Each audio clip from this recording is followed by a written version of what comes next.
Sanibonani babukela emakhaya. Igama lami nguThobeka ngwakamsuthu.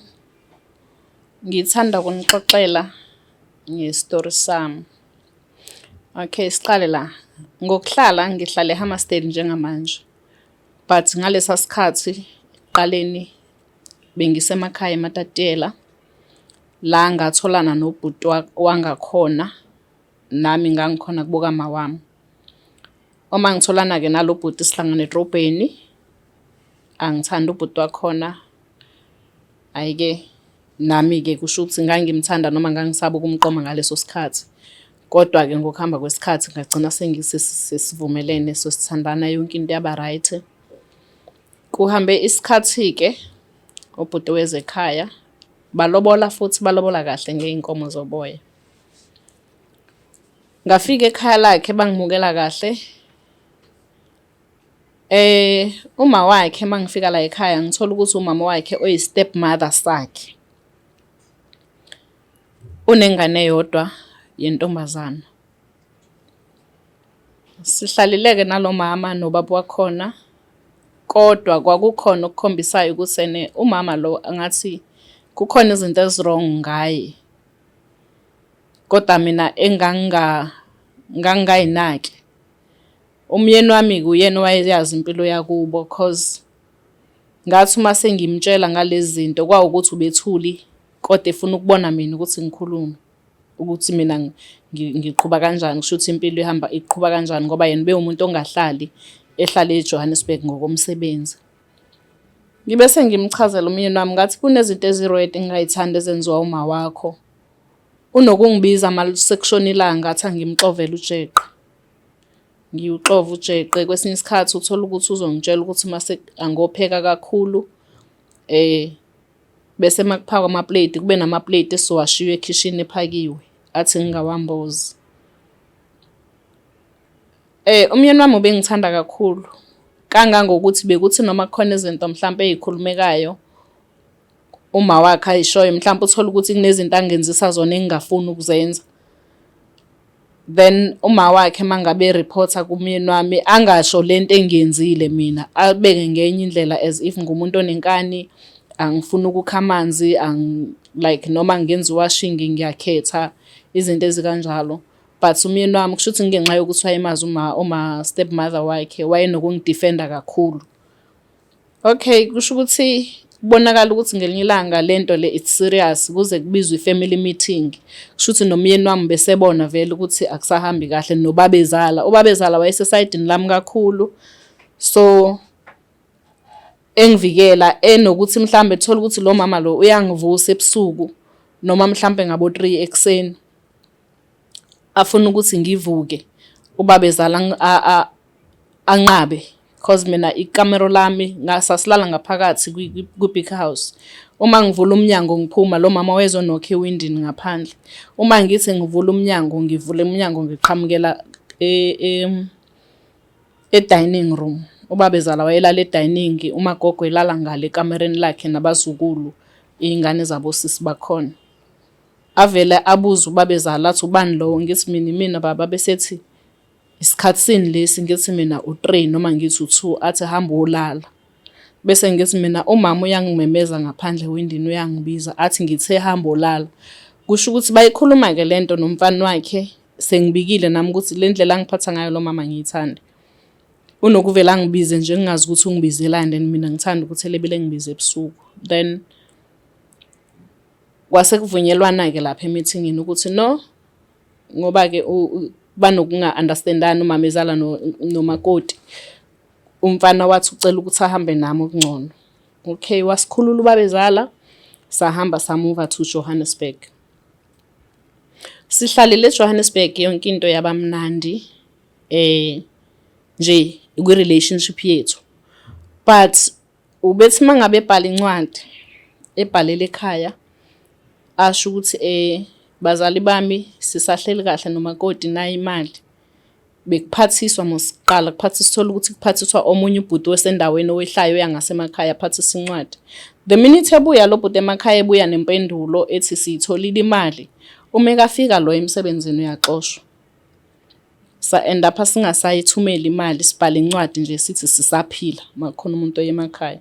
Nalapho futhi mayibuya impendulo ithi siyitholile incwadi nathi si-right, makafika lo emsebenzini umsebenzi uyaphela. Sagcina sesivele siyihlalela, sesingasa-report lutho ekhaya, saqhubeka sahlala. Akubanga isikhathi eside washintsha umkhwenyana. Ngambona eseqala esephuza. Waqala futhi wahamba nabafana abancane. Ngathi mangithi ngiyatrace ukuthi yini manje sezwana nabafana abancane. Ngathola ukuthi usebhema insango. Ilanga lokuqala lapho wacosha ibhodlela labhiya ethi uyangishaya ngalo ngagoba lashaya odongweni. Kwakuyilanga lokuqala empilweni yethu ukuthi azama ukungibeka isandla. Umbuzo wami wathi kuyena, hawo malume kaSibongile, angiphiki ukuthi mhlambe ungabhema cause uyindoda or uphuza utshwala, but so ungaqala ngensango, why ungaqala ebhokiseni? Like nami ngibuza, ngangibuza umbuzo serious but ngingafuni ukubuza ngendlela ezomcasula. Ngathi why ungaqala ebhokiseni la kuqala khona bonke abantu abaqala ukubhema or ke cigarette? Wacasuka wathi ukuthi uthanda ukukhuluma. Ngathi mina no, ngiyazibuzela like ngoba manje insango ngi-understand ukuthi uhlanganaphi nensango, uhlanganaphi nabafana abancane. Ila wacasuka khona-ke wathatha ibhodlela labhiya wathi uthanda ukukhuluma, wangifikisa ngalo ngagoba lashaya odongweni. Nalapho futhi after that waxolisa wathi hayibo bengikudlalisa. Ngibuza ukuthi mina hayibo uyangishaya ngempela, uyangishaya? Wathi yena hayibo bengikuthusa, bengikudlalisa. Kwawa ngathi mhlambe into nje. Okay fine, but kwangithusa lokho ukuthi hayibo ngabe ngempela kube belingishayile leli bhodlela lo muntu lo bengishaya ngempela yena. Okay, ngathula. Ngokulandela lapho akuzange-ke kusaba ukudakhisana ngamabhodlela, wayesengishaya nje physically. Engishaye sometimes nami ngingazi ukuthi ungishayelani, sisusane nje ngento encane, umuntu wakhona sekuyangishaya, sekuyangilimaza. La ngathatha khona i-decision yokuthi sengiyahamba, ngiyaphuma kule relationship.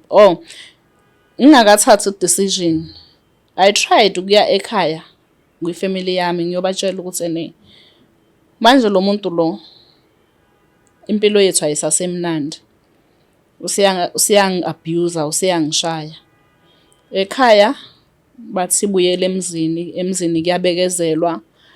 And ubaba wami waze walibeka nje wathi ngokuthi nje umkhwenyana wena ukubeka isandla uyakuthusa, uzama ukukuqondisa, ukubonisa indlela wena so uthwala imithwalo, so ufuna ukubuya, so ushiya umendo.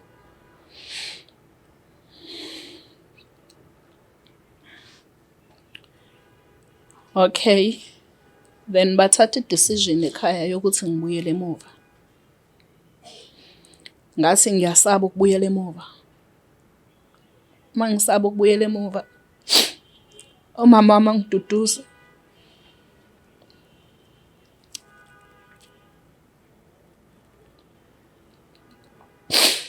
Wathi uma wami uzobhala incwadi.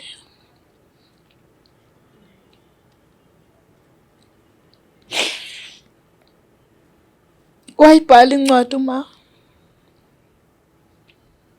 ngabuyela emuva eJohannesburg.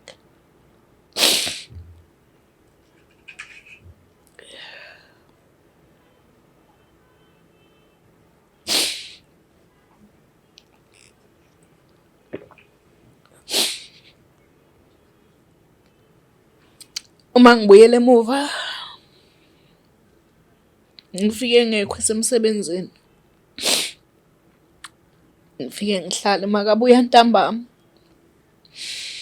Athi sowubuyile ebufebeni bakho. Ngithi angibuye ebufebeni, ngibuye ekhaya. Si-ajuwishe ngaloko, ngize ngikhiphe le ncwadi ngithi mina nayi incwadi ebhalwe uma.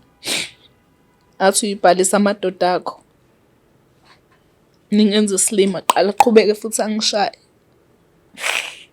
ngixolise.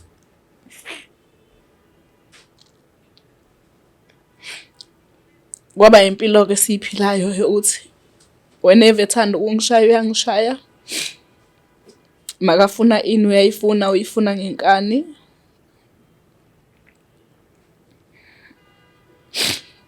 Ingekho into engizoyisho. And engitshela ukuthi ngumfazi wakhe, wangikhokhela, wangilobola ngey'nkomo zoboya. Ngahlala. Then la ngizothatha khona i-decision yokuthi ngiyahamba.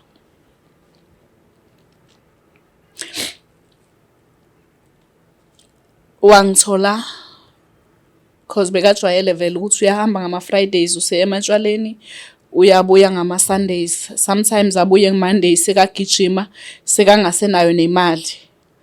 Sekaphuphutha la ngijwayele ukubeka khona iy'mali. Sephuphutha iy'mali noma sometimes ayicele ayifune ngenkani athi ufuna imali, ufuna ukuya emsebenzini akasenamali. Sekadlala nabo mashonisa like. Uyafika-ke this Sunday uhamba nomuntu wesifazane. Bangithola ngisemnyango ngenza iwashing.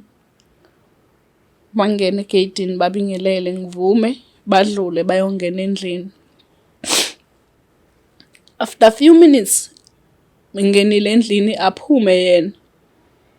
Athi angibonanga yini ukuthi ngifikile, ngathi mina no ngibonile ngizoni-attend. Athi angithi ubonile ukuthi ngingene nomuntu wesifazane, ngathi mina ya nginibonile. Athi uthula uthini wena? Ngithi mina kanti kufanele ngenzeni? Angithi uhamba nawe kukwakho. Manje mina kufanele ngenzeni? Athi ingakho ungasenasikhwele ungasenandaba ingoba vele sowunamadoda. Angazi angikhumbula or ngaphendula or angiphendulanga. Ngazibona sengiphansi. Uma ngizama ukuvuka, ngivuke ngazi ngathatha ama-steps ayi-few. Wangitshela umqondo wami ukuthi vele ngoba lento yakho i-springbok uzobaleka ufikephi. Ngasangiyama ngasesihlahleni ngabuyisa izandla ngemuva.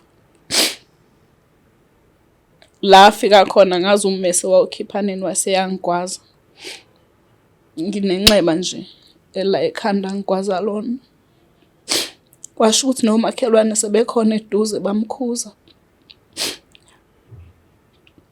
Bangisusa kuye. Ngangena kamakhelwane. La bazama khona ukungisiza. Bangibhandisha, bangiklina nenxeba. Wahamba yena wayongethatha intombi yakhe leyo wahamba nayo. Ngalala kamakhelwane. Wathi ngo-4 ekuseni. Ngavuka ngayolunguza endlini ukuthi ukhona yini, ngathola ukuthi akekho. Ngafika ngathatha ibhegi yami nje encane. Ngathatha lezi zinto ezibalekile like boma-ID ney'ngubo ezifew zokugqoka. Ngahamba. Ngaya komunye umngani wami wayehlala eKliptown. Aswebhayi ngaqala khona. Ngafonela ekhaya ngabatshela ukuthi sengimshiyile. Ungigwazile. And aswebhayi nabo baqala ukuyithatha serious icase yami ekhaya. Babuza ukuthi awulimalanga. Ulimale kangakanani, yesibhedlela wenze njani, uye eklinikhi, zonke lezo zinto baqala baba consent. Ngathi yangiyile eklinikhi. But into engiyifunayo like right now cause uzongifuna ngithole. Ngicela banginikeze ama-address wakamalume wami. Bangiphi i-address yakamalume wami eseFosloras. Ngahamba ngaye eFoslo ngayofuna ngaze ngathola. Ngafike ngahlala khona. Kwaba ukuphuma kwami emshadweni wami. Sengihleli nomalume ngale cause besinawo abomkhaya bangasemakhaya besixhumana nabo. Beluka bengibuza ukuthi ukuphi, ngingafuni ukusho ukuthi ngikuphi. Then the other day wakhona omunye sikhuluma naye ku-Facebook because ngangingafuni ukubanika ifone number yami nokuthi ngikuphi. Sikhuluma naye ku-Facebook, wangisendela isithombe esayidabukisa kabuhlungu inhliziyo yami. Umyeni wami wayesehambe evula ama-dustbin. Uma bembuza ukuthi ufuna nathi ufuna umfazi wakhe.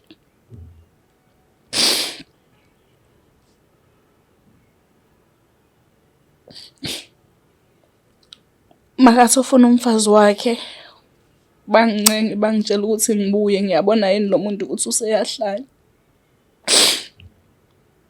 Ngangikhona ukubuyela emuva ngoba ngangisabela impilo yami.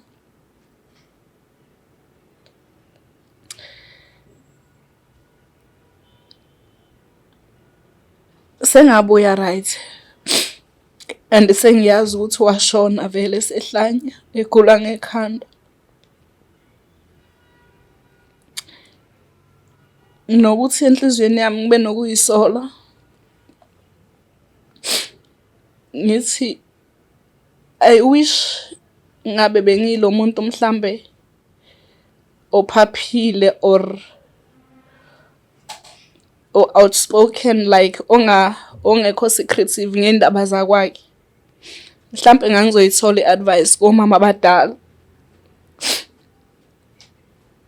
Ngirealize late ukuthi lo muntu bekahlaselwa yimoya. Mhlambe kube ngacabanga kusanesikhathi isaqala lento. Ngakhuluma mhlambe sasizokhona ukuthola usizo. Mhlambe simise nasesontweni bamthandazele or basisize, or ne-counseling ukuthi mhlamba ngazi, or wayehlanyiswa insangu, or kwakunomoya omdaka nje omngenile. I just so wish kube like angizange ngimjudge. Nje uthi kube ngasheshe ngabona, ngavuleka amehlo ukuthi lo muntu akasasiyi-one, because nganginokubona sometimes makaqeda ukungishaya athuke ahlale phansi akhale axolise. Athi uyazi ngiyakuthanda and angikaze ngifise ukukhetha, angikaze ngifise ukukuzwisa ubuhlungu empilweni yami. Athi naye akazi ukuthi kwenzakalani. But ngoba bengilo muntu engiyena, angizange ngicabanga ukuthi ngikhulume nomunye umuntu or nabanye abantu ngalento le. Beside ukuthi ngihambe ngiyoshwe ekhaya, and-ke ekhaya abantu bakudala, abantu abadala bakholelwa ekutheni vele emzini kuyabekezelwa, and vele Eastern Cape culture yakhona ukuthi umfazi nje indoda yamshaya umfazi nje into okushaywa. So kwaba kanjalo, angazi. But nje isitori sami siphelela lapho ukuthi ngagcina ngibuyile, and okungikhethayo ngilazi nethuna lakho ukuthi liphi, angimncwabanga, angazi lutho, and angikhonanga ukuthi ngimsize. And sometimes makushunyelwa nasesontweni ukuthi owesifazane oyisulu uyayichitha indlu yakhe ngezandla zakhe, like ngibe nokuziblame ukuthi ngabe mhlambe nami ngaba nesandla, like ekutheni lo mshado wami ungakhona ukusebenza. I don't know, angazi. But nje iphela lapho indaba yami ukuthi naku ngikhona la, ngabuyela ekhaya, ngihlele ekhaya, ngacela bangibuyisele esikoleni, ngaqedela isikolo ngakhona ukuthi ngiyisebenzele. So yeah.